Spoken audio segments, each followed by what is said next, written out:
സ്നേഹത്തിന് വേണ്ടി യാചിക്കരുതെന്ന് പറഞ്ഞാലേ, സ്നേഹം അങ്ങനെ യാചിച്ച് കിട്ടേണ്ട ഒന്നല്ലെന്ന് ഞാൻ വിശ്വസിക്കും. കുറച്ചൊക്കെ എനിക്ക് പറയാൻ പറ്റും, പക്ഷെ എന്നെ ട്രോമയിലാക്കുന്ന, എനിക്ക് എക്സ്പ്ലെയിൻ ചെയ്യാൻ സാധിക്കാത്ത ഒട്ടനവധി കാര്യങ്ങൾ എൻ്റെ ലൈഫിൻ്റെ ഒരു ഡേ ബൈ ഡേ കടന്നു പോയിട്ടുണ്ട്. ഞാൻ ഈ വിവാഹത്തിലെത്തിയപ്പോൾ ഈ വിവാഹം കഴിക്കാൻ പോകുന്ന ദിവസം വരെയും പ്രശ്നങ്ങളുണ്ടായിട്ടുണ്ട്. വിവാഹബന്ധം വേർപ്പെടുത്തുന്നതിന് മുൻപ് ഞാൻ ഒത്തിരി തവണ ആലോചിച്ചു. ഒരു തവണ വേർപ്പെടുത്താൻ കൊടുത്തു, പക്ഷെ എനിക്ക് റീത്തിങ്ക് വന്നു. റീത്തിങ്ക് വന്നത് എന്താണെന്നറിയാമോ? നോർമലി എല്ലാവരും പറയുന്നൊരു കാര്യമുണ്ട്, ഒരു കുട്ടിയില്ലേ, പെൺകുട്ടിയാണ്. എൻ്റെ മകൾ ഒരുപാട് ഡിമാൻഡ് ചെയ്തു, എനിക്ക് ഒറ്റയ്ക്കാണ്, എനിക്കങ്ങനെ പ്രശ്നമാണെന്നൊക്കെ പറഞ്ഞിട്ട് എൻ്റെ അഭാവത്തിലും വളരെയധികം പ്രശ്നങ്ങളുണ്ടായതുകൊണ്ടാണ് ഞാൻ അവിടെ നിന്ന് റിസൈൻ ചെയ്ത് തിരിച്ച് നാട്ടിലേക്ക് വന്നത്. മകളും അമ്മയാണല്ലോ, അപ്പം ഏൽപ്പിച്ചിട്ട് പോയത്. അവരോട് ചോദിച്ചപ്പോൾ അവരും പറഞ്ഞിട്ടും പറ്റില്ല. ഞങ്ങൾക്ക് അത്രയും പെയിൻഫുള്ളായിരുന്നു. എൻ്റെ ഹസ്ബൻഡായിരുന്ന ആൾ, അയാളുടെ വ്യക്തിത്വത്തെ കൂടെ മാനിച്ചുകൊണ്ട് ഞാൻ പറയുകയാണ്, ഞങ്ങൾ തമ്മിൽ കുറച്ച് ഏജ് ഗ്യാപ്പ് ഉണ്ടായിരുന്നു. ഒരു 18 to 19 ഇയേഴ്സ് വ്യത്യാസം ഉണ്ടായിരുന്നു ഞങ്ങൾ തമ്മിൽ. ഒരു ബന്ധമില്ലാത്ത രണ്ട് ആൾക്കാരെ പോലെ പെരുമാറുന്നു. എന്തിനും ഏതിനും തർക്കങ്ങൾ വരുന്നു. കുടുക്കിലിങ്ങനെ നിൽക്കുക എന്നുള്ള ഒരു കൺസെപ്റ്റാണ്. ഈ സൊസൈറ്റി എനിക്ക് ഒത്തിരി പെയിൻ തന്നിട്ടുണ്ട്. അപ്പോൾ ഞാനത് ഒന്നും നോക്കിയില്ല. അത് കല്യാണത്തിനാണ്, അപ്പോൾ അതിനേക്കാൾ കൂടുതലുണ്ടാവുമല്ലോ ഡിവോഴ്സ് വരുമ്പോൾ. പക്ഷെ അതും ഞാൻ നോക്കിയില്ല. കാരണം അൾട്ടിമേറ്റ്ലി എൻ്റെ ലൈഫ് എൻ്റെതാണ്. ഓരോ ദിവസവും വീർപ്പ് മുട്ടുന്നതും വേദന അനുഭവിക്കുന്നതും ഞാൻ വേദന അനുഭവിക്കുന്നതിനോടൊപ്പം അദ്ദേഹവും വേദന അനുഭവിക്കുന്നുണ്ടല്ലോ. എന്തിനാണ് സമാധാനം ഇല്ലാത്തൊരു ജീവിതം നമുക്ക്? ഇന്ന് എന്നോടൊപ്പം ഉള്ളത് എഴുത്തുകാരി ധന്യയാണ്. നമസ്കാരം. നമസ്കാരം ചേച്ചി. ഞാൻ ചേച്ചിയുടെ ഫേസ്ബുക്കിലെ എഴുത്തുകൾ കണ്ട് കൂടിയ ആളാണ്. ഒരുപാട് ഇഷ്ടമാണ് എഴുത്തുകൾ. ഇപ്പം ഈ റീസെൻ്റായിട്ടും കുറേ പോസ്റ്റുകൾ ഞാൻ കണ്ടേ, കുറേ പോസ്റ്റുകൾ. അതായത് അതിലുള്ള ഒരു ഡയലോഗ് തന്നെ, സ്നേഹത്തിന് വേണ്ടി ആരുടെ മുന്നിൽ യാചിക്കരുത്. അപ്പം ഞാനിങ്ങനെ ആലോചിച്ചു, എന്താ ചേച്ചി ഇങ്ങനെയൊക്കെ എഴുതുന്നത്? ചേച്ചി പുസ്തകം പ്രകാശനം ചെയ്തിട്ടുണ്ട്, 30 മേളിൽ ചെയ്തിട്ടുണ്ട്. ആന്തോളജിയാണ്. ഓൺ പുസ്തകം 2011 ഇറങ്ങിയതാണ്. അപ്പോൾ ഞാനോർത്ത് എന്ത് പറ്റി എന്ന് ഞാൻ വിചാരിച്ചു. അതിന് മുന്നേ നമ്മൾ കുറേ ഫേസ്ബുക്കാണല്ലോ, നമുക്ക് പരസ്പരം കുറച്ചെങ്കിലും അറിയാവുന്നത്, ഇങ്ങനെ എല്ലാവരുടെയും ഒരു കുറച്ച്. അപ്പോൾ എന്ത് പറ്റി ചേച്ചി അങ്ങനെ ഒരു കുറിപ്പ് തന്നെ? സ്നേഹത്തിന് വേണ്ടി യാചിക്കരുതെന്ന് പറഞ്ഞാലേ, സ്നേഹം അങ്ങനെ യാചിച്ച് കിട്ടേണ്ട ഒന്നല്ലെന്ന് ഞാൻ വിശ്വസിക്കുന്നുണ്ട്. കാരണം സ്നേഹം നമുക്ക് വരാനുള്ള സ്നേഹം അത് വരിക തന്നെ ചെയ്യും. പോകാനുള്ളതാണെങ്കിൽ പോവുകയും ചെയ്യും. നമ്മളതിന് യാചിച്ച് നിന്ന് കഴിഞ്ഞാൽ കിട്ടുമായിരിക്കും, പക്ഷെ അതിന് എത്രത്തോളം വാല്യൂ ഉണ്ടെന്നുള്ളതും അത് എത്ര നാളുണ്ടാവും എന്നുള്ളതൊന്നും നമുക്ക് അറിയാൻ പറ്റില്ല. പിന്നെ യാചിച്ച് കിട്ടുന്ന സ്നേഹവും അല്ലാതെ കിട്ടുന്ന സ്നേഹവും എല്ലാം നമുക്ക് ഫോറെവർ അല്ലല്ലോ. അതെന്താണെങ്കിലും ഫോറെവർ അല്ല. പക്ഷെ എന്നാലും യാചിച്ച് കിട്ടുന്നതിന് അത്ര വലിയൊരു വാല്യൂ ഇല്ലെന്നാണ് തോന്നുന്നത്. ഞാനത് ചോദിക്കാനുള്ള പ്രധാന കാര്യം, അത് ഒരു എഴുത്തുകാരിയുടെ വാക്കുകളാണോ അതോ സ്വന്തം ജീവിതത്തിൽ? ഇപ്പം എഴുത്തുകാരികൾക്ക് അവരെഴുതുന്ന എല്ലാം അവരുടെ കാൽപ്പനികത അല്ലെങ്കിൽ അവരുടെ വിഷ്വലാണ് അല്ലെങ്കിൽ അവരുടെ ചിന്തകളാണെന്ന് പറയാൻ പറ്റും. ഇത് ഒരു എഴുത്തുകാരിയുടെയാണോ? അതായത് ധന്യ എന്ന ഒരു വ്യക്തിയുടെയാണോ, മീര എന്ന പെണ്ണയുമുള്ള എഴുത്തുകാരിയുടെയാണോ വാചകങ്ങൾ? ഇത് ഒരുപാട് നാളുകളായിട്ട് എല്ലാവരുടെയും മനസ്സിലുള്ളൊരു ചോദ്യമാണ്. കാരണം എനിക്ക് തോന്നുന്നു ഈ സ്ത്രീകളായിട്ട് എഴുതുന്ന എല്ലാ എഴുത്തുകാരികളും ഫേസ് ചെയ്യുന്നൊരു ക്വസ്റ്റ്യൻ ആയത്. ഇത് നിങ്ങളുടെ ജീവിതത്തിൽ സംഭവിച്ചതാണോ, അതോ മറ്റൊരാളിൻ്റെ ജീവിതത്തിൽ സംഭവിച്ചത് നിങ്ങൾ പറയുന്നതാണോ, അതോ നിങ്ങൾ ഊഹിച്ചതും നിങ്ങൾ അനുഭവിച്ചതും മിക്സ് ചെയ്തൊരു ഫിക്ഷൻ പോലെ നിങ്ങൾ ഉണ്ടാക്കുന്നതാണോ എന്ന് എനിക്ക് തോന്നുന്നു. എൻ്റെ എഴുത്ത് ജീവിതത്തിൽ ഏറ്റവും കൂടുതൽ ഞാൻ കേട്ടിട്ടുള്ളൊരു ചോദ്യമാണിത്. അങ്ങനെയാണോ? അപ്പോൾ ഇതിനകത്തൊരു കാര്യം എന്തെന്ന് വെച്ചാൽ, എഴുത്തുകാരുടെ, അതായത് എഴുതുന്ന എല്ലാവരുടെയും മാനസികാവസ്ഥ ഒരിക്കലും ഒരു സ്റ്റേബിളായൊരവസ്ഥയല്ല. അതറിയാമല്ലോ. എഴുതുന്ന എല്ലാവർക്കും പല മാനസിക ഭാവങ്ങളാണ്.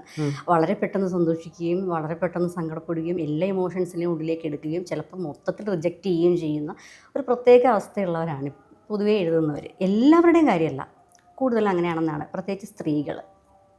അപ്പോൾ സ്ത്രീകൾ എഴുതുന്നത് പ്രത്യേകത ഞാൻ ഇതുവരെ കണ്ടിടത്തോളവും അറിഞ്ഞിടത്തോളവും എൻ്റെ ഒരുപാട് സ്ത്രീകൾ എൻ്റെ എഴുത്തുകാരായിട്ടുണ്ട്. അപ്പോൾ അവരുടെയൊക്കെ അനുഭവങ്ങളും എൻ്റെ സ്വന്തം അനുഭവവും. നമ്മൾ ഒരിക്കലും എഴുതുന്ന കാര്യങ്ങൾ മുഴുവനായി നമ്മുടെ ജീവിതത്തിൽ നിന്ന് എടുത്തതല്ല. നമുക്ക് വേദനകൾ ഉൾക്കൊള്ളാനും സന്തോഷം ഉൾക്കൊള്ളാനും പ്രണയം ഉൾക്കൊള്ളുവാനും വിരഹം ഉൾക്കൊള്ളുവാനും ഒക്കെ നോർമൽ ആൾക്കാരെക്കാൾ കുറച്ച് കൂടുതൽ അതിൻ്റെ ഒരു കപ്പാസിറ്റി ഉണ്ടെന്ന് ഞാൻ വിശ്വസിക്കുന്നുണ്ട്. അപ്പോൾ നമ്മൾ ചുറ്റും കാണുന്നവരുടെ സങ്കടവും നമ്മുടെ സങ്കടവും കൂടെ മിക്സ് ചെയ്ത് എഴുതാം. ഇനി നമ്മുടെ മാത്രം സങ്കടങ്ങൾ എഴുതാം, നമ്മുടെ സന്തോഷങ്ങൾ എഴുതാം, നമ്മുടെ പ്രണയവും എഴുതാം, നമ്മുടെ ജീവിതവും എഴുതാം. ഇത് എങ്ങനെ എഴുതണം എന്നുള്ളത് ആ എഴുത്തുകാരുടെ അവർ ഡെപ്തിനെ ആശ്രയിച്ചിരിക്കും. അതായത് ഇപ്പം ഞാൻ എൻ്റെ ലൈഫ് എഴുതുന്നു ഒരു കവിത എഴുതുന്നു, അല്ലെ ഞാൻ കൂടുതലും കവിതകളാണ്, പിന്നെ ഷോർട്ട് സ്റ്റോറീസ് എഴുതാറുണ്ട്, അനുഭവക്കുറിപ്പുകൾ എഴുതാറുണ്ട്. ഈ അനുഭവക്കുറിപ്പുകൾ എന്ന് പറയുന്നത് ചിലപ്പം എൻ്റെ തന്നെ ഫുൾ അങ്ങനെ തന്നെ ആയിരിക്കാം. ചില ഇമോഷൻസ് വരുന്ന സമയത്ത് നമുക്കതൊന്ന് ഇങ്ങനെ സപ്രസ് ചെയ്യാതെ എവിടെയെങ്കിലും ഒന്ന് എക്സ്പ്രസ് ചെയ്യണം. മറ്റുള്ളവർക്ക് മോശമാകാത്ത കാര്യങ്ങൾ എക്സ്പ്രസ് ചെയ്യണമെന്ന് തോന്നും, മറ്റുള്ളവർ ഉപദ്രവിക്കാത്ത കാര്യങ്ങൾ എക്സ്പ്രസ് ചെയ്യണമെന്ന് തോന്നും. ഇപ്പോൾ എല്ലാ എഴുത്തുകാരും അവരുടെ ജീവിതം പറയുന്നുണ്ട്. ഞാൻ ചൈൽഡ്ഹുഡിൽ അനുഭവിച്ച അബ്യൂസ് ആണെങ്കിലും, അല്ലെങ്കിൽ മാരേജ് കൊണ്ടുണ്ടായ പ്രശ്നങ്ങളാണെങ്കിലും, പ്രണയം കൊണ്ട് നഷ്ടം ഉണ്ടായതാണെങ്കിലും, അതിൻ്റെ ചീറ്റിംഗ് ആണെങ്കിലും, അതിൻ്റെ സക്സസ് ആണെങ്കിലും, ഇപ്പോൾ ബിസിനസ്സുകാരാണെങ്കിലും അതിൻ്റെ, അങ്ങനെ എല്ലാത്തിനെ കുറിച്ചും അവർ പറയാറുണ്ട്. പക്ഷേ നമ്മൾ സ്വന്തം അനുഭവം എന്ന് പറഞ്ഞ് തന്നെ മെൻഷൻ ചെയ്യുന്നതാണെങ്കിൽ ഓക്കെ. പക്ഷെ ഒരിക്കലും ഒരു നോട്ടായിട്ട് എഴുതുകയോ ഒരു കവിതയായിട്ട് എഴുതുകയോ ചെയ്യുമ്പോൾ അത് മുഴുവനും എഴുത്തുകാരുടെ ജീവിതമാണ്. ഈവൻ നമ്മളൊരു കവിത എഴുതുമ്പോൾ നമുക്കറിയാം അതിനകത്ത് എന്തെല്ലാം കണ്ടൻറ്റുകൾ വരാറുണ്ട്. പ്രകൃതി വരാറുണ്ട്, അല്ലേ, മനുഷ്യർ വരാറുണ്ട്, ഒരുപാട് കാര്യങ്ങൾ അതിൽ വരാറുണ്ട്. പക്ഷേ എല്ലാം ഒന്നും നമ്മളുടെ ഉള്ളിൽ നിന്നും എഴുതി തുടങ്ങുമ്പോൾ നമ്മൾ വേറൊരാളാവുകയാണ് ചെയ്യുന്നത്, എനിക്ക് തോന്നുന്നു. ഒരു അത് കുറച്ച് നിങ്ങൾക്ക് എഴുത്തുകാർക്ക് മാത്രം പറ്റുന്ന ഒരു കാര്യമായിട്ടാണ് എനിക്ക് തോന്നുന്നത്. കാരണം വെച്ചാൽ അത്രത്തോളം അതിനെ ഡ്രൈവ് ചെയ്യാൻ ഭയങ്കര പാടാണ്. ഇപ്പം എനിക്ക് വാക്കുകൾ വന്നു കഴിഞ്ഞാൽ 4-3 എനിക്കൊരു സെൻറ്റൻസ് എന്ന് പറയുമ്പോൾ ഒരു 5-6 വാക്കിൽ എൻ്റെ സെൻറ്റൻസ് തീർക്കുന്നു. അത് ഞാൻ തന്നെ പറയാം, അത് ക്രിസ്റ്റായിട്ട് പറയുന്നതാണ്. അല്ല, നമുക്ക് എഴുതാൻ വാക്കുകൾ വരണില്ല. അല്ലെങ്കിൽ നിങ്ങൾ എഴുതുന്നില്ല. ഇപ്പോൾ ഈ പറഞ്ഞ പോലെ തന്നെ നമ്മൾ എഴുതി വരുമ്പോൾ ഇപ്പോൾ ആരുടെ ആണെങ്കിലും മറ്റൊരാളുടെ ആണെങ്കിലും നമ്മുടെ ആണെങ്കിലും എഴുതി വരുമ്പോൾ വായനക്കാരന് കിട്ടുന്നത് നമ്മളെന്തോ ചെയ്ത പോലെയാവും. മനസ്സിലാകും. അപ്പം നമ്മൾക്ക് എഴുതാൻ പറ്റില്ല. പക്ഷെ നിങ്ങളങ്ങനെയല്ല, നിങ്ങളൊക്കെ എഴുതുന്നത് കാണുമ്പോഴാണ് നമ്മൾ കൂടുതൽ ഓക്കെ. ഞാൻ പലപ്പോഴും പല തരത്തിൽപ്പെട്ടവരാണ് നമ്മുടെയൊക്കെ ഫേസ്ബുക്കിൽ നിന്ന് ഞാൻ ഫോളോ ചെയ്യുന്നവരും എന്നെ ഫോളോ ചെയ്യുന്നവർ. അപ്പം ഞാനിതെല്ലാം ശ്രദ്ധിക്കുന്നത് ഓരോരുത്തരുടെ എഴുത്തിലൂടെ ഞാൻ ഇങ്ങനെ നമ്മൾ വായിക്കും. അത് എങ്ങനെ ചിലത് നമുക്ക് മനസ്സിലാകും, ഇത് എന്തിനെഴുതി എന്നുള്ളത് നമുക്ക് നന്നായിട്ട് മനസ്സിലാകും. ചിലത് വായിക്കുമ്പോൾ മനസ്സിലാവും സിമ്പിളായിട്ട് എഴുതുന്നതും കോംപ്ലിക്കേറ്റഡ് ആയിട്ട് എഴുതുന്നതും ഉദ്ദേശിക്കും. അപ്പോൾ നമ്മൾ തന്നെ പറയും ലൈൻ പൊട്ടിയല്ലേ, നമുക്ക് ചുമ്മാ മനസ്സിലായോ, പ്രേമം പൊട്ടി, അതിനാണ് നമ്മൾ ചുമ്മാ പറയും. പക്ഷെ അതൊന്നും അല്ല. ചിലവർ ഭയങ്കര വിഷാദ രോഗം എന്ന് ഭയങ്കര പ്രശ്നമായിട്ടുള്ളൊരു അവസ്ഥയാണ്. അത് ഇപ്പോഴാണ് ഡിപ്രഷൻ എന്നുള്ളൊരു പേരൊക്കെ അതൊരു ഫാഷൻ പോലെ ആയോ, അല്ലെങ്കിൽ അതൊരു കോമൺ ആയൊരു സംഭവമായി. ഡിപ്രഷൻ എന്ന് പറഞ്ഞാൽ ഇപ്പം ഒരു 10 പേരെ എടുത്താൽ 8 പേരും പറയും ഡിപ്രഷൻ അവസ്ഥയിലൂടെ പോയിട്ടുണ്ട്, അല്ലെങ്കിൽ പോയിക്കൊണ്ടിരിക്കുന്നു, അല്ലെങ്കിൽ വർഷങ്ങൾക്ക് മുന്നേ ആയിരുന്നു എന്ന് എനിക്ക് തോന്നുന്നു. ഒരു 10 പേരെ എടുത്താൽ 8 പേരും പറയാറുള്ളതാണ്. പക്ഷേ ആക്ച്വൽ ഡിപ്രഷൻ അതായിരിക്കില്ല പലപ്പോഴും. ശരിക്കും ഡിപ്രഷൻ എന്ന് പറയുന്ന ഒരു സ്റ്റേജ് ഒരാൾക്ക് എക്സ്പ്ലെയിൻ ചെയ്യാൻ പറ്റാത്തൊരു സ്റ്റേജാണ്. അത് പലപ്പോഴും അത് അനുഭവിക്കുന്നവർ തിരിച്ചറിയാറുണ്ട്. കുറേ നാളുകൾക്ക് ശേഷമാണ് ഞങ്ങൾ കടന്നു വന്നിരുന്ന വഴി ഡിപ്രഷനിലൂടെ ആയിരുന്നു എന്ന് തിരിച്ചറിയുന്നത്. ഈവൻ ഈ പറയുന്ന ഞാൻ പോലും അതനുഭവിക്കുന്ന സമയങ്ങളിൽ എനിക്ക് ഡിപ്രഷൻ ആയിരുന്നു എന്നോ അല്ലെങ്കിൽ ഒരു പ്രശ്നം ഉണ്ടായിരുന്നു എന്നോ എനിക്ക് തിരിച്ചറിയില്ലായിരുന്നു. കുറേ കഴിഞ്ഞ് നമ്മൾ ലൈഫ് ഇങ്ങനെ മാറി വരുമല്ലോ, ഓരോ ടേൺ വരും. അപ്പോൾ കുറച്ച് കഴിയുമ്പോൾ നമ്മൾ ആലോചിക്കും ഏത് സ്റ്റേജിലൂടെ ആയിരുന്നു ഞാൻ പോയിരുന്നത്, അതിൻ്റെ കാര്യകാരണങ്ങൾ എന്തായിരുന്നു, അപ്പം ഞാനൊരു വല്ലാത്തൊരു അവസ്ഥയിലൂടെ ആയിരുന്നുവല്ലോ, ഞാനതിനെ ഓവർകം ചെയ്തുവല്ലോ എന്ന്. ശരിക്കും കുറേയധികം പ്രശ്നങ്ങൾ ഓവർകം ചെയ്ത ഒരാളെന്ന നിലയിൽ ഞാനത് എനിക്കത് പറയാൻ സാധിക്കും. അല്ലെങ്കിൽ ഒരാളുടെ കണ്ട് നിന്ന് അത് കണ്ട് അങ്ങനെയാണെന്ന് പറയുകയോ അല്ലെങ്കിൽ ഞാനത് കേട്ട് അറിഞ്ഞു എന്ന് പറയുകയൊന്നും അല്ല, ഓൺ മൈ ലൈഫാണ്. അപ്പോൾ എനിക്ക് തോന്നിയിട്ടുണ്ട് ആ അവസ്ഥകളെ ഞാൻ ഇങ്ങനെ ഓവർകം ചെയ്തു എന്നൊക്കെ ആലോചിച്ചിട്ടുണ്ട്. പക്ഷെ അപ്പം ഇപ്പോഴും പറയാൻ പറ്റില്ല അതെന്തായിരുന്നു എന്ന്. ഒരു ഡിപ്രഷൻ അനുഭവിക്കുന്ന ഒരാൾക്ക് അല്ലെങ്കിൽ ഒരു വിഷാദം അനുഭവിക്കുന്ന ഒരാൾക്ക് അയാൾക്ക് സ്വന്തമായ ആ സമയത്ത് അത് പറയാൻ പറ്റില്ല. ഇപ്പം ഞാനൊരു അവസ്ഥയിലൂടെയാണ് പോകുന്നത്, എനിക്ക് പറയാൻ പറ്റില്ല. ഇപ്പോൾ ശരണ്യോട് എനിക്ക് പറയാൻ പറ്റില്ല, ശരണ്യ ഞാനിപ്പോൾ ഡിപ്രഷനിലൂടെ പോയിക്കൊണ്ടിരിക്കുകയാണെന്ന് എനിക്കതൊരിക്കലും പറയാൻ പറ്റില്ല. ബിക്കോസ് എനിക്കത് റിയലൈസ് ചെയ്യാൻ പറ്റില്ല. പക്ഷെ കുറച്ച് വർഷങ്ങൾക്ക് ശേഷമോ ഒരു ട്രീറ്റ്മെൻറ്റിന് ശേഷമോ ഒക്കെ പിന്നെ ഒരാളെ കണ്ടാൽ ചിലപ്പോൾ മനസ്സിലാവും. അതിന് കുറേ കഴിഞ്ഞാണ് എനിക്ക് മനസ്സിലാവുന്നത് ഞാൻ ആ സ്റ്റേജിലായിരുന്നു, അപ്പോൾ ഞാൻ എന്തൊക്കെയായിരുന്നു ചെയ്തിരുന്നതെന്നും ഞാൻ എങ്ങനെയത് കടന്നു വന്നതെന്നും എനിക്ക് മനസ്സിലാക്കാൻ പറ്റും. പക്ഷേ പലരും ഇപ്പോൾ കറൻ്റ്ലി പറയുന്നുണ്ട് ഞാൻ ഡിപ്രഷനിൽ കൂടെ പോയിക്കൊണ്ടിരിക്കുകയാണ് കേട്ടോ, എനിക്കിപ്പോൾ ഡിപ്രഷനാണ് കേട്ടോ എന്ന് പറയുമ്പോൾ എനിക്ക് ചിലപ്പോൾ അത് റിലേറ്റ് ചെയ്യാൻ പാടാണ്. കാരണം ആ സമയത്ത് നമ്മൾ അറിയില്ല. അല്ല, ഒരു 2-3 കാര്യമുണ്ട് ചേച്ചി. ചിലവർ ഗൂഗിൾ നോക്കുമ്പോൾ സിംറ്റംസ് നോക്കുമ്പോൾ ശരി എന്നുള്ളൊരു അവസ്ഥയുണ്ടല്ലോ. പലരും അങ്ങനെയാണ്, വെറുതെ ഇരിക്കുമ്പം എനിക്ക് ഡിപ്രഷനാണോ, എനിക്ക് വിഷമം വരുന്നു, കരയുന്നതോ വിഷമം വെച്ചിരിക്കുന്നതോ ഒന്നും അല്ല ആക്ച്വലി ഡിപ്രഷൻ എന്ന് പറയുന്നത്. ഓക്കെ ചേച്ചി ഇപ്പം തന്നെ പറഞ്ഞു കുറേ പ്രയാസങ്ങൾ നമ്മൾ തരണം ചെയ്തു വന്നതാണ്. ശരിക്കും മേരി എന്ന ധന്യ ഒരുപാട് പ്രയാസങ്ങൾ എഴുത്തുകളിൽ ഒളിപ്പിക്കുന്നത് ഞാൻ ശ്രദ്ധിച്ചിട്ടുണ്ട്. മനസ്സിലായോ? നമുക്ക് മനസ്സിലാവും കുറേ കാര്യങ്ങളൊക്കെ നമുക്ക് മനസ്സിലാവും. ഞാൻ എന്തൊക്കെയാണ് ഈ എഴുത്തിൽ ഒളിപ്പിച്ച ചേച്ചിയുടെ ഒരു ജീവിതം? ഞാൻ ശരിക്കും ഒരു പ്രീ ഡിഗ്രി സമയത്താണ് ശരിക്കും എഴുതാം എന്നൊരു സാധനം എൻ്റെ മനസ്സിലേക്ക് വരുന്നത് തന്നെ. എഴുതാമെന്ന് വിചാരിക്കുന്നത് തന്നെ എനിക്ക് വളരെ ചെറുതിലേ ഡയറി എഴുതുന്ന സ്വഭാവം ഉണ്ടായിരുന്നു. എല്ലാവരും പറയുന്നൊരു കാരണമാണത്. ഞാൻ ഡയറി എഴുതുമായിരുന്നു, അതുകൊണ്ട് ഞാൻ കവിത എഴുതി എന്ന് പറയുന്ന പോലെ കോമൺ ആയൊരു സാധനം. അതായത് ഇപ്പം പ്രീ ഡിഗ്രിയൊക്കെ പഠിക്കുമ്പോഴാണല്ലോ നമുക്ക് എന്തെങ്കിലും ഒന്ന് എക്സ്പ്രസ് ചെയ്യാം, അല്ലെങ്കിൽ ആരോടെങ്കിലും പറഞ്ഞാലോ എന്നൊക്കെ ആലോചിക്കുന്നത് നോർമലി. അപ്പോൾ ആ സമയത്ത് പറയാൻ നമുക്ക് പ്രത്യേകിച്ച് ആ വ്യക്തിയെ കിട്ടില്ല. കാരണം ഞാനൊക്കെ പ്രീ ഡിഗ്രിക്ക് പഠിക്കുന്ന സമയത്ത് അങ്ങനെ ചിന്തിക്കാൻ പറ്റുന്നൊരു സാഹചര്യത്തിലായിരുന്നില്ല എൻ്റെ ലൈഫ് പോയിക്കൊണ്ടിരുന്നത്. അപ്പോൾ ഒരു സുഹൃത്തിനെ കണ്ടെത്തി നമ്മുടെ വിഷമങ്ങൾ പറയുക, അല്ലെങ്കിൽ ഒരു കൂട്ട സുഹൃത്തുക്കളുടെ ഇടയിൽ വിശാലമായി ഇരുന്ന് സംസാരിച്ചുകൊണ്ട് നമ്മുടെ വിഷമങ്ങൾ മറികടക്കുക, അല്ലെങ്കിൽ അവരോടൊപ്പം സഞ്ചരിച്ചുകൊണ്ട് നമ്മുടെ ആ അവസ്ഥയെ മറികടന്ന് പോവുക എന്നുള്ള കണ്ടീഷനൊന്നും ആയിരുന്നില്ല. അത്രയും ടൈറ്റ് ലൈഫായിരുന്നു.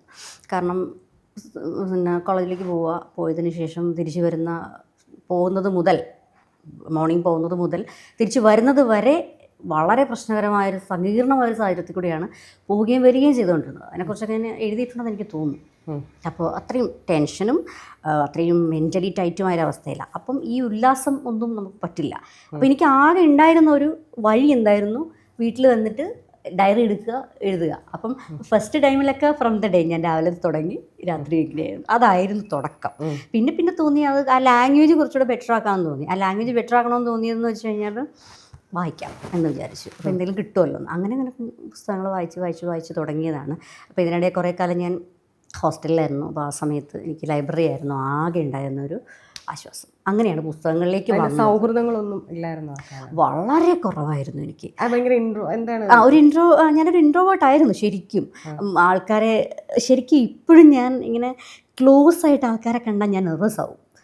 ഇപ്പോഴും അങ്ങനെ തന്നെയാണ്. പക്ഷേ ഒരു സ്റ്റേജിൽ എന്നെ നിർത്തിയാൽ ഞാൻ പെർഫോം ചെയ്യും. ഒരു ആങ്കറിങ് എന്നെ നിർത്തിയാൽ ഞാൻ പെർഫോം ചെയ്യും. അങ്ങനെ എന്തെങ്കിലും ഒരു പ്രൊഫഷണൽ എന്തെങ്കിലും തന്നാലും ഞാനത് ചെയ്യും, എല്ലാം ചെയ്യും. പക്ഷേ ഇപ്പോഴും ഞാൻ ആ പഴയ എൻ്റെ ആ സംഗതി എൻ്റെ ഉള്ളിൽ എവിടെ ഇപ്പോഴും ഉണ്ട്.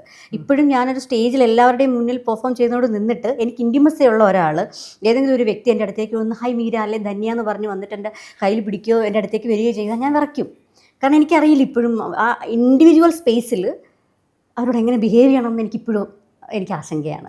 അപ്പോഴത്തേക്ക് ഞാൻ ആ പ്രശ്നത്തിലാവും. അതെന്താ ചേച്ചി അങ്ങനെ ഒരു ഇപ്പം സാധാരണ നമുക്ക് സ്റ്റേജിൽ പെർഫോം ചെയ്യുന്നവർക്ക് പ്രശ്നമല്ല, ഇൻറ്റിമസി ഉള്ള ആൾക്കാരെ കാണുമ്പോഴാണ് സ്റ്റേജിൽ നിന്ന് ഇത് വേറെ ആൾക്കാർ പറഞ്ഞ് ഞാൻ കേട്ടിട്ടുണ്ട് കേട്ടോ. അപ്പം ഞാൻ നമുക്ക് നമ്മുടെ കൂടെ അവരുണ്ട് ഓക്കെ അല്ല ഒരു ഇപ്പം ഒരു എന്തെങ്കിലും ഒരു ഫംഗ്ഷൻ നടക്കുമ്പോൾ ഞാൻ ഒറ്റയ്ക്കാണ്, ഒരാളുണ്ട് അവിടെ ഒരാളുണ്ട് എന്നുള്ളതൊരു ആശ്വാസമാണ്. അല്ലെങ്കിൽ താഴെ എനിക്ക് ഇൻറ്റിമസിയുള്ള ഒരാൾ നിൽപ്പുണ്ട്, എനിക്ക് എന്തെങ്കിലും വന്നാൽ വിളിക്കാമല്ലോ, അങ്ങനെ അതല്ല ഞാൻ ഉദ്ദേശിച്ചത്. ഇപ്പോൾ ഒരു 10 സുഹൃത്തുക്കൾ അവരുടെ ഇടയിലേക്ക് ഞാൻ ചെല്ലുകയാണ്. ഈ 10 എന്നുള്ള 5 പേരായി 2 പേരായി അങ്ങനെ ആൾക്കാർ കുറഞ്ഞു വരുമ്പം എൻ്റെ അടുത്തേക്ക് സംസാരിക്കാൻ വരുമ്പോഴത്തേക്ക് ഞാൻ പെട്ടെന്ന് നെർവസ് ആവും. ഇപ്പോഴും അങ്ങനെ തന്നെയാണ്. ഇപ്പോൾ എൻ്റെ ഒരു ഫാമിലി ഫംഗ്ഷന് പോയാലും വീട്ടിൽ ഞാൻ ഇരിക്കുന്ന സമയത്ത് കുറേ അധികം എൻ്റെ ഫാമിലിയിൽ മെമ്പേഴ്സ് ആരെങ്കിലും വന്നാലും എൻ്റെ പെട്ടെന്ന് 2 സുഹൃത്തുക്കൾ വന്നാലും ഒക്കെ ഞാൻ നെർവസ് ആവും. ഇപ്പോഴും അങ്ങനെ തന്നെയാണ്. എന്താണ് അങ്ങനെ ഒരു അതറിയില്ല, അതങ്ങനെ ഒരു പ്രശ്നമുണ്ട്. ചെറുതിലെ ചേച്ചി ഭയങ്കര ചെറുതിലെ ചിലപ്പോൾ ഇങ്ങനൊരു ഇതുകൂടെ വന്നതുകൊണ്ടാകാം. ഒറ്റ മോളാണോ? അല്ല, എനിക്കൊരു സിസ്റ്ററാണുള്ളത്. സിസ്റ്റർ UK ആണ്, ഫാമിലി UK ആണ്. അല്ല, നമ്മൾ ഈ പുറമേ നമ്മളിങ്ങനെ ആളുകളെ കാണുമ്പോൾ ഒരു അത്ര ക്ലോസ് ആയി വരുമ്പോൾ ഞാൻ ഇപ്പോഴും അങ്ങനെ ടെൻഷൻ ആവാറുണ്ട്. പക്ഷേ സ്റ്റേജിൽ കളിക്കാൻ പറഞ്ഞാൽ ഞാൻ കളിക്കും, എനിക്ക് പ്രശ്നമൊന്നുമില്ല. അപ്പോൾ എനിക്ക് ആരും ഒരു പ്രശ്നമില്ല. അപ്പോൾ അതെന്താണെന്ന് എനിക്കറിയില്ല. കുറച്ച് പേരൊക്കെ അങ്ങനെ ഒരു പ്രശ്നമുള്ളതായി പറഞ്ഞ് ഞാൻ കേട്ടിട്ടുണ്ട്. അപ്പോൾ ഞാൻ ആലോചിക്കും എനിക്കും ഉണ്ടല്ലോ, കുറച്ച് പേർക്കുള്ളതാണ് എന്ന് വിചാരിക്കും. മേ ബി ആ ചെറുതിലത്തെ എന്തെങ്കിലും ആകാം, എല്ലാവരിൽ നിന്നും മാറി നിൽക്കാൻ ഉണ്ടായിരുന്ന ഒരു സാഹചര്യമോ, അല്ലെങ്കിൽ നമ്മൾ ഈ പറയുന്ന പോലെ എന്താണ് എല്ലായിടത്തു നിന്നും നമ്മൾ ഇച്ചിരി മാറി നിന്നേക്കാം, അങ്ങോട്ട് പോയി ശരിയാവില്ല എന്ന് ആദ്യമേ നമ്മൾ അങ്ങനെ ശീലിച്ചതിൻ്റെ ഭാഗമായിട്ട് ഉള്ളിലുള്ളതാവാം, എനിക്കറിയില്ല. അതിൽ കളറോ അങ്ങനെ എന്തെങ്കിലും നമ്മുടെ ഡിസ്ക്രിമിനേഷൻ, ലൈക്ക് കളർ മാത്രമല്ല, പൊക്കം, വണ്ണം എല്ലാം ഉണ്ട്. ചേച്ചിയുടെ ഒരു എഴുത്തിൽ ഞാൻ എപ്പോഴും അത് വായിച്ചിരുന്നു, അതാണ് ഞാൻ ചോദിച്ചത്. ഉണ്ട്. ഞാൻ കുറേ ഇങ്ങനെ എന്താണ് ഡിസ്ക്രിമിനേഷൻ അനുഭവിച്ചിട്ടുള്ള ആളാണ്. കാരണം കളറിൻ്റെ പേരിലാണെങ്കിലും. പക്ഷെ നിങ്ങളുടെ ചിരി, നിങ്ങളുടെ നുണക്കുഴി അത് കുറേ വർഷങ്ങളെടുത്തു. നമ്മൾ ഒരു ചിരിയിലൊരു നുണക്കുഴി ഉണ്ടെന്ന് കണ്ടുപിടിക്കാൻ, അതിലേക്ക് എത്താൻ ഒരുപാട് വർഷങ്ങളെടുത്തു. ഉണ്ടായിരിക്കുന്ന മുഴുവൻ വേദനയെ അനുഭവിച്ചു കഴിഞ്ഞതിന് ശേഷം, ലൈഫിൻ്റെ ഒരുമാതിരി എല്ലാ ടേണും കഴിഞ്ഞതിന് ശേഷമാണ് എനിക്ക് അങ്ങനെ ഒരു സംഭവത്തിലേക്ക് എത്തിച്ചേരാൻ സാധിച്ചത്. എനിക്ക് ഭംഗിയായിട്ട് സംസാരിക്കാൻ പറ്റും, ചിരിക്കാൻ പറ്റും, എഴുതാൻ പറ്റും, നൃത്തം ചെയ്യാൻ പറ്റും, ഒരാളെ പ്ലസൻ്റായിട്ട് സമീപിക്കാൻ പറ്റും. അല്ലെങ്കിൽ എനിക്കൊരു കോൺഫിഡൻസ് ഉണ്ടല്ലോ, ഞാൻ കോൺഫിഡൻസ് വേണ്ട ഒരാളാണ് എന്ന് പറഞ്ഞിട്ട് എൻ്റെ കാര്യങ്ങൾ ഓണായി എൻ്റെ ടാലൻസിനെ പ്രസൻറ്റ് ചെയ്യാനായിട്ട് ഞാൻ പഠിച്ചിട്ട് കുറച്ച് വർഷങ്ങളായിട്ടുള്ളൂ. അതിന് മുൻപ് ഞാൻ ഭയങ്കര ഇൻട്രോവേർട്ടായിരുന്നു ശരിക്കും. അതിൻ്റെ പ്രധാന കാരണം എന്ന് വെച്ചാൽ ഈ ആൾക്കാർ ഒരു അപ്പിയറൻസിലാണല്ലോ എല്ലാവരെയും വിലയിരുത്തുന്നത്. അപ്പം ഈ അപ്പിയറൻസ് ഭയങ്കര മോശമാണ് എന്ന് എൻ്റെ ഒരു ഉൾബോധം. നിറം വളരെ കുറവായിരുന്നു. ഇത് പിന്നെ നമ്മളൊരു വളർന്നു വരുന്നതോടെ നമ്മൾ എന്തെങ്കിലും ചെയ്ത് റെഡിയാവാൻ നോക്കുന്നതാണല്ലോ. അപ്പം ഞാൻ ഫേസ്ബുക്കിൽ മുൻപൊരു കമ്പാരിസൺ ഫോട്ടോ ഒക്കെ ഇട്ടിട്ട് ഞാനൊരു പോസ്റ്റ് ഇട്ടിട്ടുണ്ടായിരുന്നു, ആരും അങ്ങനെ വിചാരിച്ചിരിക്കരുത് എന്ന് പറഞ്ഞിട്ട്. ഞാൻ ഇതൊക്കെ എഴുതാനുള്ളൊരു പ്രധാന കാരണം തന്നെ ആദ്യത്തെ കുറച്ച് തവണ എഴുതി പോസ്റ്റൊക്കെ ഇട്ട് കഴിഞ്ഞപ്പോൾ കുറേ അധികം കോൾസും മെസ്സേജസ് വന്നു തുടങ്ങി. എനിക്ക് ചേച്ചി കാണണം, ചേച്ചി എനിക്ക് സംസാരിക്കണം, പിന്നെ അങ്ങനെ ഒരുപാട് ആൾക്കാർ, ഒരുപാട് കുട്ടികൾ എന്നെ വന്ന് ഹോസ്റ്റലിൽ വന്ന് കണ്ടിട്ടുണ്ട്, വീട്ടിൽ വന്ന് കണ്ടിട്ടുണ്ട്, പല സ്ഥലങ്ങളിൽ നിന്ന്. എന്തിനാണ് ഇവർ വരുന്നതെന്നോ സംസാരിക്കുന്നതെന്നൊന്നും നമുക്കറിയില്ല. കുട്ടികളാണ്, ഒരു 20 വയസ്സിനകത്തൊക്കെയുള്ള പിള്ളേർ പല സമയത്തും വന്നിട്ട് പറഞ്ഞിട്ടുണ്ട്, ഇങ്ങനെ അനുഭവം ഉണ്ടായി, അങ്ങനെ അനുഭവം ഉണ്ടായി. ഒരുപാട് ആൾക്കാരുടെ അനുഭവം ഞാൻ കേട്ടിട്ടുണ്ട് കേട്ടോ.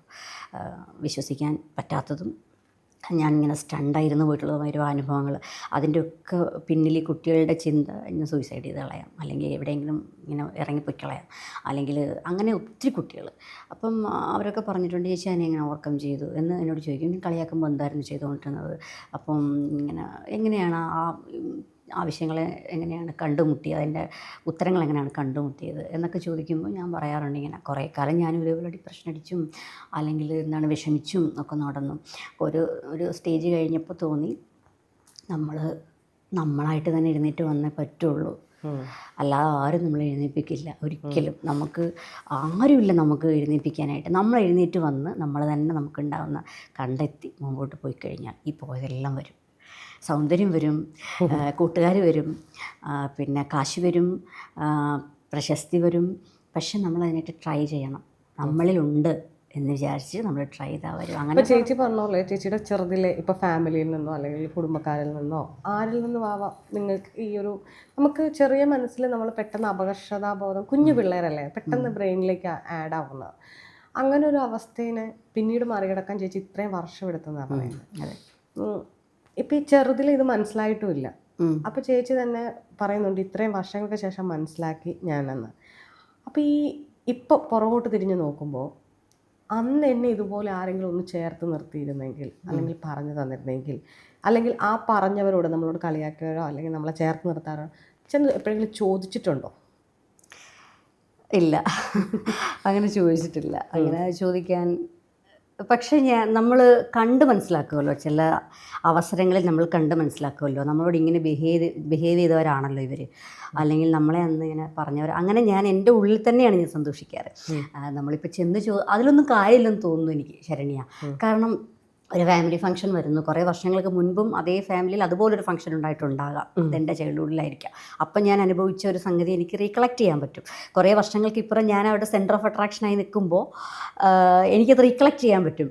അത്ര നാളുകൾക്ക് മുൻപ് ഇങ്ങനെ ആയിരുന്നല്ലോ എന്ന് ഞാൻ എൻ്റെ ഉള്ളിൽ സന്തോഷിക്കാറുണ്ട്. അപ്പോൾ അല്ലാതെ അവരോട് ചെന്നിട്ട് ഞാനിങ്ങനെ, അന്ന് നിങ്ങൾ എന്നെ ഇങ്ങനെ ചെയ്തല്ലോ, അല്ലെങ്കിൽ നിങ്ങൾ മാറ്റിയത്, ഞാൻ ഫോട്ടോ എടുക്കാൻ വന്നപ്പോഴത്തേക്കും മാറ്റി നിർത്തിയല്ലോ, അപ്പോൾ എനിക്ക് ചിരിക്കാൻ അറിയില്ലായിരുന്നു, ചിരിക്കുമ്പോൾ എനിക്ക് ഭയങ്കര, ഇപ്പോൾ ശരിക്കും പറഞ്ഞാൽ നല്ല പല്ലൊക്കെ നല്ല പൊന്തിയിട്ട് ഒരു വൃത്തികെട്ടൊരു രൂപമായിരുന്നു ശരിക്കും. അപ്പം ഞാനതുകൊണ്ട് ഭയങ്കര നാണക്കെട്ടിട്ട് ക്യാമറ മുന്നിൽ പോയില്ല, കല്യാണ ഫോട്ടോകളിൽ നിൽക്കില്ല. അപ്പം എല്ലാവരും എടുക്കാൻ നിൽക്കുമ്പോൾ ഞാൻ പെട്ടെന്ന് മാറി നിൽക്കും, അങ്ങനെയായിരുന്നു. അപ്പം ഞാനിപ്പം എന്തെങ്കിലും ചെയ്യുമ്പോൾ ആദ്യമേ തന്നെ എല്ലാവരും വിളിച്ചിട്ട് ധന്യഭാ വീര എന്ന് പറഞ്ഞ് വന്ന് നിർത്തുമ്പോൾ, അതേ ആൾക്കാർ തന്നെ നിർത്തുമ്പോൾ ഞാനത് ഉള്ളിൽ ഞാൻ സന്തോഷിക്കാറുണ്ട്. അപ്പം അത് കുഞ്ഞു കുഞ്ഞു സന്തോഷങ്ങളാണ്. അതൊന്നും നമുക്കിങ്ങനെ എക്സ്പ്രസ് ചെയ്തോ ആരോടെങ്കിലും പോയി പറഞ്ഞിട്ടോ ഒന്നും ചെയ്യേണ്ട കാര്യമില്ല. നമുക്കുള്ളിൽ സന്തോഷിക്കാമല്ലോ, ആ സന്തോഷം. ഇപ്പം നമ്മളിപ്പോൾ ഇങ്ങനെ നമ്മൾ പലപ്പോഴും പറയാറുണ്ട്, കുഞ്ഞു വയസ്സിലെ ട്രോമ നമ്മുടെ ലൈഫ് ലോങ് നമ്മളെ ക്യാരി ചെയ്യും. അതാണോ പിന്നീട് ദാമ്പത്യത്തിലേക്കും വന്നപ്പോൾ പ്രശ്നങ്ങളും, അല്ലെങ്കിൽ ദാമ്പത്യത്തിലേക്ക് അതോ പുതിയ ഇതായിരുന്നു? അതായത് നമുക്കിങ്ങനെ ഒരു അപകർഷതാ ബോധമുണ്ട്, അത് നമ്മളുടെ ഒരു പ്രശ്നം, നമുക്ക് റെക്കഗ്നൈസ് ചെയ്യാൻ പറ്റൂല. അത് ഇപ്പം ചേച്ചിക്ക് മനസ്സിലാവുന്നുണ്ടോ? ഓക്കെ, അതാകാമോ ഒരു പക്ഷേ ദാമ്പത്യത്തിൽ പറ്റിയത്, അല്ലെങ്കിൽ ദാമ്പത്യത്തിൽ എന്തായിരിക്കാൻ പറ്റിയത്? അത് കുറേയൊക്കെ അത് തന്നെ ആകാം. കാരണം നമുക്ക് നമ്മൾ ജീവിച്ചു വന്ന സാഹചര്യങ്ങളുടെ കുറേ ലിമിറ്റേഷൻസ് നമുക്ക് എന്തായാലും ഉണ്ടാകും. ഇപ്പോൾ വളരെ നല്ല ഒരു ജീവിത സാഹചര്യത്തിൽ എല്ലാവരുടെയും പാമ്പറിങ് കിട്ടി, എല്ലാവരുടെയും ഒരു സെക്യൂർഡ് ലൈഫ് എന്ന് പറയും അല്ലേ, അല്ലെങ്കിൽ പ്രിവിലേജ്ഡ് ലൈഫ് എന്ന് പറയും. അങ്ങനെ ഇപ്പോൾ പറയുന്നുണ്ടല്ലോ ആൾക്കാർ, പ്രിവിലേജ്ഡ് ആയിട്ടുള്ള ആൾക്കാർ, സെക്യൂർഡ് ആയിട്ടുള്ള ആൾക്കാരെന്ന് പറയും. അത് എന്ത് രീതി വേണമെങ്കിലും ആകും, ഫിനാൻഷ്യലി ആകാം, പിന്നെ കാസ്റ്റ് ബേസ് ആകും. ഇപ്പോൾ അതൊക്കെ ചർച്ച ചെയ്യപ്പെടുന്ന കാര്യങ്ങളാണ്. അപ്പോൾ അല്ലെങ്കിൽ നമുക്ക് ഒരു അധികാരം, അല്ലെങ്കിൽ ഒരു എന്താ പറയുക, ഒരു കുടുംബത്തിൻ്റെ അങ്ങനെയൊക്കെ കുറേ കാര്യങ്ങളുണ്ടല്ലോ. ഒരാൾ സെക്യൂരിറ്റിയിൽ വളർന്നു വരാൻ ഒരുപാട് കാര്യങ്ങളുണ്ട്. വളരെ റിച്ചായ ആൾക്കാർ, അല്ലെങ്കിൽ നല്ല എന്താണ് എല്ലാവരും ബഹുമാനിക്കുന്ന ഒരു കുടുംബത്തിലുള്ള ആൾക്കാർ, അങ്ങനെയൊക്കെ ഉണ്ടല്ലോ. അപ്പോൾ ഇൻസെക്യൂരിറ്റി എന്ന് പറയുമ്പോൾ എന്താണ്, നമ്മളെ പ്രൊട്ടക്റ്റ് ചെയ്യാൻ ആരും ഇല്ലാണ്ട് വരുന്നൊരവസ്ഥ അല്ലേ. നമ്മൾ തന്നെ ചെറുപ്രായത്തിൽ നമ്മൾ പ്രൊട്ടക്റ്റ് ചെയ്യേണ്ടി വരുന്നൊരവസ്ഥ. അപ്പോൾ നമ്മൾ ഇൻസെക്യൂർഡാണ്. നമുക്ക് എവിടെ പോയാലും നമ്മൾ മാത്രമേ ഉണ്ടാവുള്ളൂ. അപ്പോൾ അങ്ങനെയുള്ള സാഹചര്യത്തിൽ നമ്മൾ എന്ത് ചെയ്യും, ഓരോ വർഷം കഴിയും നമ്മൾ ഇങ്ങനെ ഗ്രോണപ്പായി വരുന്നതോറും നമ്മുടെ ഉള്ളിൽ എന്താണ്, നമ്മളെ പ്രൊട്ടക്റ്റ് ചെയ്യേണ്ട നമ്മളാണ് ഒരു ചിന്ത നമ്മുടെ ഉള്ളിലുണ്ടാവും. ഈ പ്രൊട്ടക്റ്റ് ചെയ്യുക എന്ന് പറയുമ്പോൾ എന്താണ്, ഇതിനകത്ത് ദിവസേനയൊക്കെ പോകേണ്ട കാര്യങ്ങളുണ്ടാവാം, പണിയെടുത്ത് പൈസ ഉണ്ടാക്കേണ്ട കാര്യങ്ങളുണ്ടാവാം, ഇതിന് വേണ്ടിയിട്ട് നമ്മൾ ഓരോ സ്ഥലങ്ങളിൽ പോകുമ്പോൾ ഉണ്ടാകുന്ന എക്സ്പീരിയൻസുകൾ ഉണ്ടാവാം. കൂട്ടത്തിൽ നമുക്ക് വീട്ടിൽ നോക്കാൻ ആൾക്കാരുണ്ട്, അപ്പം അമ്മയുണ്ട്, അനിയത്തിമാരുണ്ട്, അല്ലെങ്കിൽ അപ്പൂപ്പനും അമ്മൂമ്മയൊക്കെ ഉണ്ട്, നമുക്ക് നോക്കാൻ വീട്ടിൽ ആൾക്കാരുണ്ടെങ്കിൽ നമ്മുടെ റെസ്പോൺസിബിലിറ്റി കൂടും. അതനുസരിച്ച് നമ്മൾ വീണ്ടും വീണ്ടും എന്താണ്, കുറേ കാര്യങ്ങൾ ചെയ്യാൻ ശ്രമിക്കും. ഈ കുറേ കാര്യങ്ങൾ ചെയ്യാൻ ശ്രമിക്കുമ്പോൾ എന്ത് സംഭവിക്കുക, അതിനനുസരിച്ച് സ്ട്രെയിനും സ്ട്രെസ്സും സ്ട്രഗിളും വരും അല്ലേ. അപ്പോൾ ഇതെല്ലാം നമ്മളിങ്ങനെ കൂട്ടി വെച്ചിരിക്കുകയാണ്. നമ്മൾ അനുഭവിക്കുന്നു, നമ്മളതിനെ മറികടക്കുന്നു. വളർന്നു വരുന്തോറും ഒരു വിവാഹപ്രായം വരെ ആകുമ്പോൾ നമ്മൾ മനസ്സിൽ അതൊരു കല്ലായിട്ടുണ്ടാവും. ഈ അനുഭവങ്ങളുടെ ഒരു തീ ഉണ്ടാവും, ഒരു കല്ലുണ്ടാവും, ഇല്ല ഒരു ചൂടുണ്ടാവും, ഒരു സ്പാർക്ക് ഉണ്ടാവും.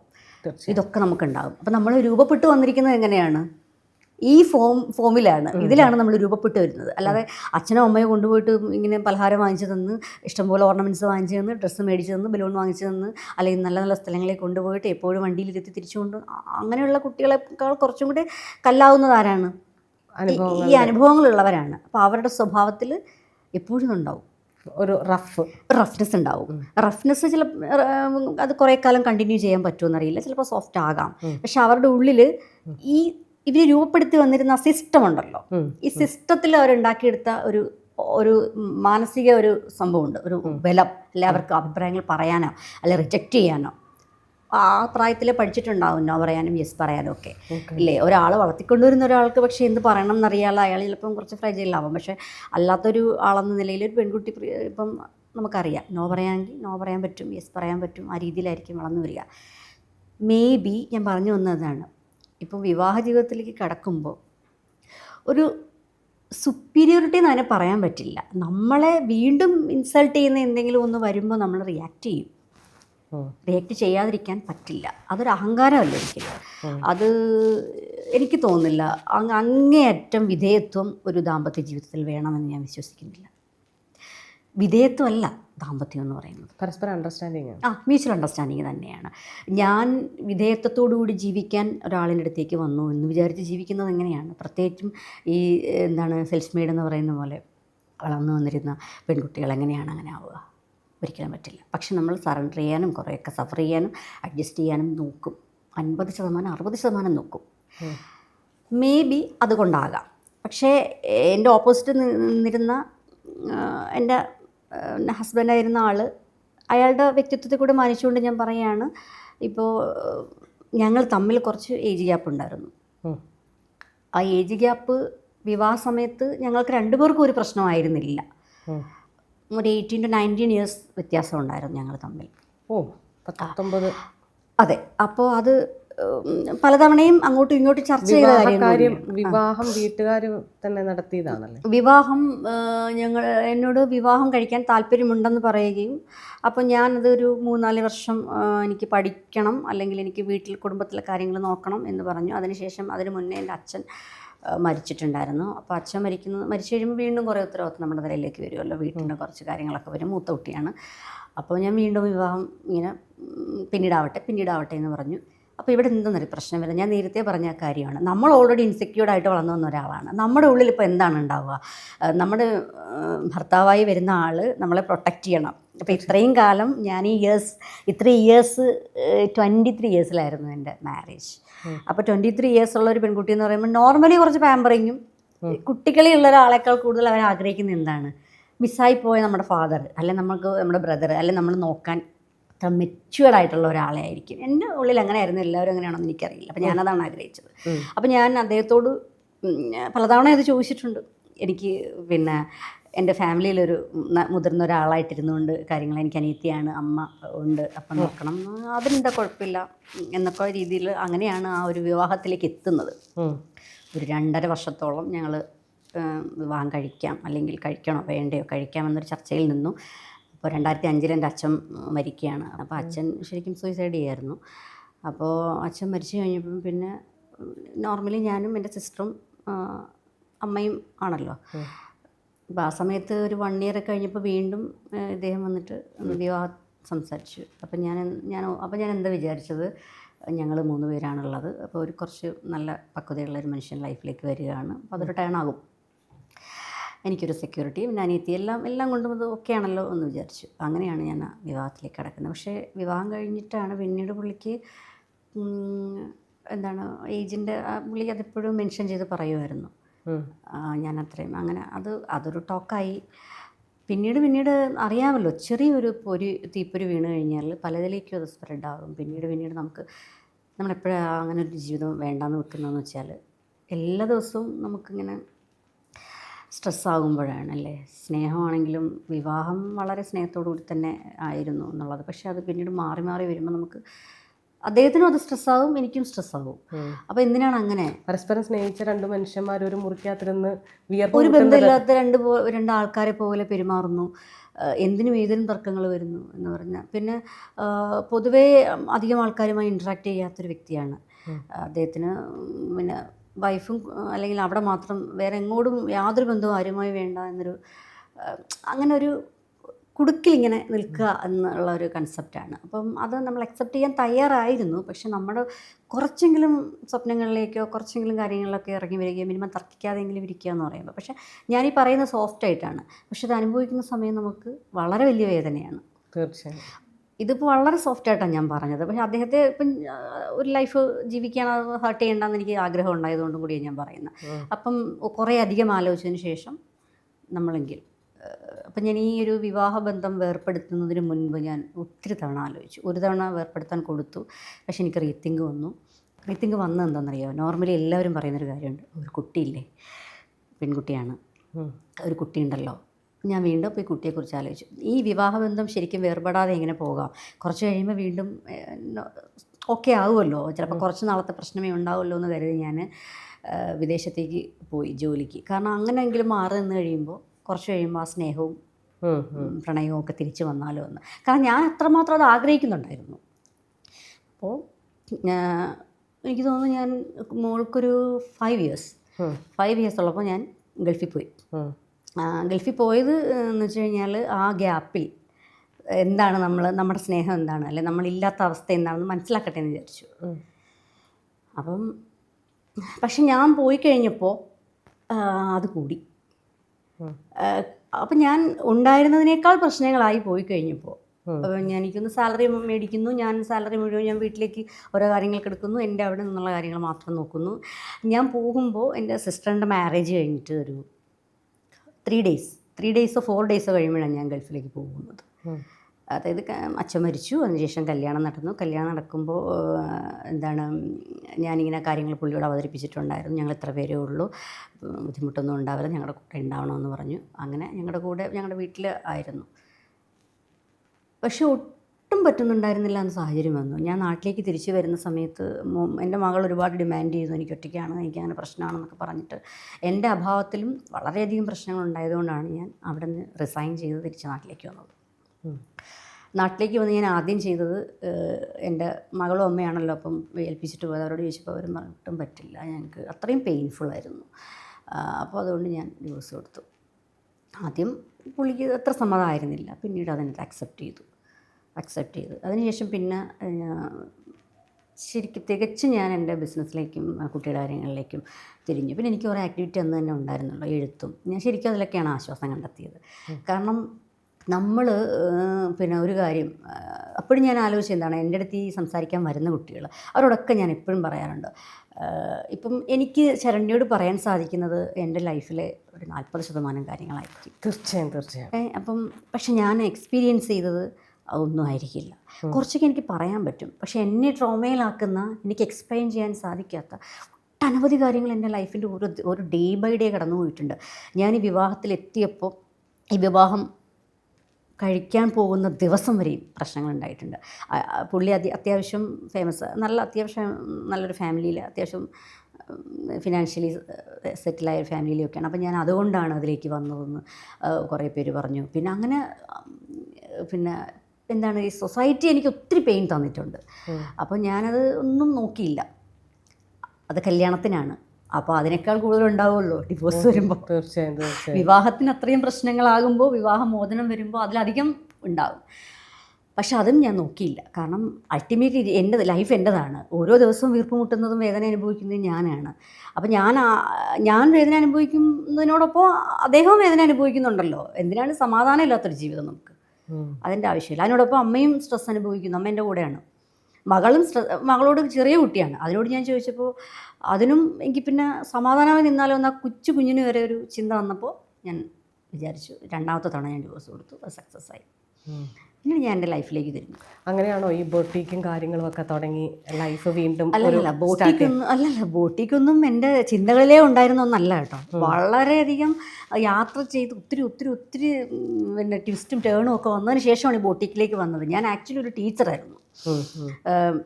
അപ്പം ഞാൻ പിന്നെ കമ്പ്യൂട്ടർ DCA ഒക്കെ കഴിഞ്ഞ് PG DCA എടുത്തുകൊണ്ടിരിക്കുന്ന സമയത്താണ് ജോലി വേണം, ജോലി ഇല്ലാണ്ട് പറ്റില്ല. കാരണം ഡിവോഴ്സ്, പിന്നെ വീട്ടിൽ ഞങ്ങൾക്ക് സംഗതികളാണ്, അനിയിപ്പോൾ സിസ്റ്ററുണ്ട്, ഒക്കെ എല്ലാം കൂടെ ആലോചിച്ചപ്പോൾ ഒരു ജോലി വേണമെന്ന് തോന്നി. അപ്പം ഞാൻ ഈ പഠനത്തോടൊപ്പം തന്നെ ജോലിക്ക് അപ്ലൈ ചെയ്തു. എനിക്ക് സ്കൂളിൽ ടീച്ചറായിട്ട് ജോലി കിട്ടി. ഇവിടെ കൊല്ലം തന്നെ ഹോളി ഫാമിലി എന്ന് പറഞ്ഞ സ്കൂളിൽ ജോലി കിട്ടി. ഞാൻ അവിടെ ഒരു 6 വർഷം ടീച്ചറായിരുന്നു. അതിനുശേഷം സിറ്റി സെൻറ്റർ സ്കൂളിൽ ജോലി ചെയ്തു. പിന്നെ അതുപോലെ SN ട്രസ്റ്റിൽ ജോലി ചെയ്തു. അപ്പോൾ എനിക്ക് തോന്നുന്നൊരു 10 ഇയേഴ്സോളം ഞാൻ സ്കൂൾ ടീച്ചറായിരുന്നു. അപ്പോൾ ആ കുട്ടികളുമായിട്ടുള്ള അതെനിക്കിഷ്ടമായിരുന്നു. അപ്പോൾ അങ്ങനെ പോയതിന് ശേഷമാണ് പിന്നീട് വീണ്ടും നമുക്ക് കുറച്ച് ഫിനാൻസ് ആവശ്യമുണ്ട്. കാരണം സ്കൂൾ ടീച്ചിങ് എന്ന് പറയുമ്പോൾ അതിൽ തന്നെ നിൽക്കാം. ഫിക്സഡായിട്ട് വളരെ കുറച്ചുള്ളൊരു ശമ്പളമാണ്. അപ്പോൾ അതൊക്കെ എനിക്ക് പറ്റില്ല, എനിക്ക് മീറ്റ് ചെയ്യാൻ പറ്റില്ല, എൻ്റെ day to day activity meet ചെയ്യാൻ പറ്റില്ല. അപ്പോൾ സൈഡായിട്ട് ഞാൻ കുറേ ഓൺലൈൻ വർക്കുകളും e-commerce ഒക്കെ ചെയ്തു. ഞാൻ ഇക്കണോമിക്സ് ആയിരുന്നു. അപ്പം കുറേ അങ്ങനത്തെ പ്രോജക്റ്റ് വർക്കുകൾ ചെയ്തു. കുറേയധികം ജോലികൾ, എന്തൊക്കെ എന്നോട് ഇപ്പോഴും എല്ലാവരും ചോദിക്കാറുണ്ട്, മീര എന്തൊക്കെ ജോലികൾ ചെയ്തിട്ടുണ്ട്. എനിക്കറിയില്ല ഞാൻ എന്തൊക്കെ ജോലികൾ ചെയ്തിട്ടുണ്ട്. ഡാൻസ് പഠിപ്പിച്ചിട്ടുണ്ട്, ഈ പറയുന്ന അക്കൗണ്ടിങ് ചെയ്തിട്ടുണ്ട്. 10 വർഷത്തോളം ഞാൻ ടീച്ചറായിരുന്നു. ഈ പഠിപ്പിക്കുന്ന സ്കൂളിൽ തന്നെ ഡാൻസ് പഠിപ്പിച്ചിട്ടുണ്ട്. പിന്നെ സ്റ്റിച്ചിങ്, അമ്മ നന്നായിട്ട് സ്റ്റിച്ച് ചെയ്യുന്ന ഒരാളായിരുന്നു. 2 ഷോപ്പൊക്കെ ഉണ്ടായിരുന്നു. കുറേ കുട്ടികളെ പഠിപ്പിച്ചിട്ടുണ്ട്. ആ എക്സ്പീരിയൻസിൽ കുറേ കുട്ടികളെ അത് പഠിപ്പിച്ചു. പിന്നെ ഡേറ്റ എൻട്രി ചെയ്യാനായിട്ട് അതിന് പോയി. പിന്നെ എനിക്കറിയില്ല, അതൊന്നും അല്ല കേട്ടോ, എനിക്ക് അത്രയ്ക്ക് പറയാൻ പറ്റുന്നുള്ളൂ. അപ്പോൾ എന്തിലും നമ്മൾക്ക് പൈസ ഉണ്ടാക്കുക എന്നുള്ളത് മാത്രമായിരുന്നു. നന്നായിട്ട് നിൽക്കുക. അതെ. അപ്പോൾ അതായിരുന്നു സത്യം, അതായിരുന്നു. അപ്പോഴൊന്നും ഈ ബൂട്ടിക്കോ അല്ലെങ്കിൽ അങ്ങനത്തെ ഒരു ഡിസൈനിങ്ങിൻ്റെ ഒരു കൺസെപ്റ്റ് എൻ്റെ ഉള്ളിലില്ല ആ സമയത്തൊന്നും. അതിനുശേഷം ഞാൻ ഈ പറയുന്ന പുറത്തൊക്കെ പോയിട്ട് വന്ന് പിന്നീട് എന്ത് ചെയ്യണം എന്നൊരു ആശങ്കയാണ് നമ്മുടെ ഉള്ളിൽ എപ്പോഴും. കുട്ടി ഉണ്ട്, വളർന്നു വരുന്നു. പക്ഷെ ഞാൻ അദ്ദേഹത്തിൽ നിന്നും ഒരു സാമ്പത്തിക സഹായവും ആവശ്യപ്പെടുകയോ സ്വീകരിക്കുകയോ ചെയ്തിട്ടില്ല. അപ്പോൾ എല്ലാവരും എന്നോട് പറഞ്ഞു, മെയിൻ്റനൻസിന് അപ്ലൈ ചെയ്യൂ, നിങ്ങൾ ഒറ്റയ്ക്ക് ജീവിക്കുകയല്ലേ, അപ്പം നിങ്ങൾക്ക് കുട്ടിക്ക് ചിലവിന് വേണ്ടെന്ന്. പക്ഷേ എനിക്കറിയാം അത് പറ്റില്ലാത്തൊരു കാര്യമാണ്. അപ്പം ഞാനത് ചെയ്തില്ല. ഞാൻ കുട്ടി എൻ്റെ കൂടെ ആണെങ്കിൽ നമ്മൾ ജോലി ചെയ്യുന്നു, അതിനെ പഠിപ്പിക്കുന്നു. അങ്ങനെ ആയിരുന്നു എൻ്റെ ചിന്ത. അങ്ങനെ തന്നെയാണ് ഞാൻ ചെയ്തത്. ഒരിക്കലും ഞാൻ ശല്യം ചെയ്തിട്ടോ അല്ലെങ്കിൽ അതിന് വേണ്ടിയിട്ട് ഒന്നും ചെയ്തില്ല. ലീഗലി ഒന്നും ഞാൻ മൂവ് ചെയ്തിട്ടില്ല. കുട്ടിയെ അന്നൊന്നും ഞാൻ തന്നെയാണ് നോക്കുന്നത്. അപ്പോൾ ഈ ജോലികളെല്ലാം ചെയ്ത് നമ്മൾ ഈ പറയുന്ന പോലെ പിന്നെ നമ്മുടെ കുട്ടികൾ വളർന്നൊരു സ്റ്റേജൊക്കെ വരുമ്പോൾ നമുക്ക് വീണ്ടും ഒരു കോൺഫിഡൻസ് വരും. അപ്പോൾ അതൊക്കെ ഞാൻ അനുഭവിച്ചിട്ടുണ്ട്. ഓരോ സ്റ്റേജിൽ എനിക്ക് പെൺകുട്ടികളെ ഭയങ്കര ഇഷ്ടമാണ്. അപ്പോൾ പെൺകുട്ടിയാവണമെന്ന് ഞാൻ എൻ്റെ ഡെലിവറി ടൈമിൽ പോലും ഞാൻ ഏറ്റവും കൂടുതൽ പ്രാർത്ഥിച്ചത് പെൺകുട്ടിയാവണേ എന്നുള്ളതാണ്. അപ്പോൾ എല്ലാവരും എന്നോട് ചോദിക്കും, എല്ലാവരും ആൺകുട്ടി എന്ന് പറയുമ്പോൾ എല്ലാം എനിക്ക് പെൺകുട്ടിയാണ് ഇഷ്ടമാണ്. അപ്പോൾ ഞാൻ അതിനെ വളർത്തുന്ന ഓരോ സ്റ്റേജും ഞാൻ പിന്നെ ശരിക്കും ഞാൻ എൻജോയ് ചെയ്തു അതിനെ. അപ്പം അതാണ് ശരിക്കും പറഞ്ഞാൽ പ്രൊഫഷൻ എന്ന് പറയുന്നത് ഇതല്ലായിരുന്നു. അങ്ങനെ പല ജോലികൾ ചെയ്തു. അപ്പോൾ അങ്ങനെ ഇരുന്നപ്പോഴാണ് എന്തുകൊണ്ട് ആൾക്കാരെ ഒരുക്കാൻ പോയിട്ടുണ്ട്, കല്യാണ വീടുകളിൽ കല്യാണ പെണ്ണുങ്ങൾ ഒരുക്കാൻ പോയിട്ടുണ്ട് ഒരു സമയത്ത്.